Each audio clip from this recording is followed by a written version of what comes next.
যে বৈষম্য বিরোধী ছাত্র আন্দোলনের জন্য আপনার ভাই, আপনার মা, আমার মায়ের রক্ত ধরেছে, আমাদেরকে নিপীড়ন করা হয়েছে।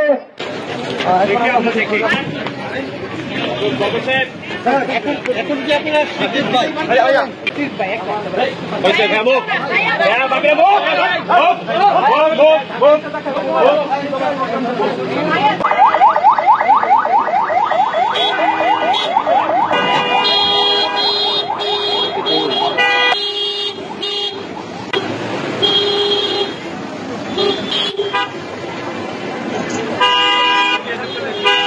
সালের অক্টোবর মাসের 12 তারিখে আমাকে বরিশাল বিশ্ববিদ্যালয় বঙ্গবন্ধু হলের 5020 নম্বর কক্ষে নিয়ে আমাকে রাতভর নির্যাতন করে বাংলাদেশের ফ্যাসিস্টবাদী সরকারের পাঁচাটা গোলাম ছাত্রলীগের আমাকে রাতভর নির্যাতন করে আমার বা হাতটা পুরোপুরি ভাবে ভেঙে দেয় এবং আমি প্রায় 1 মাস উপর আমি বাংলাদেশের জাতীয় অর্থোপেডিক্স হসপিটাল পঙ্গু হসপিটালে ভর্তি ছিলাম।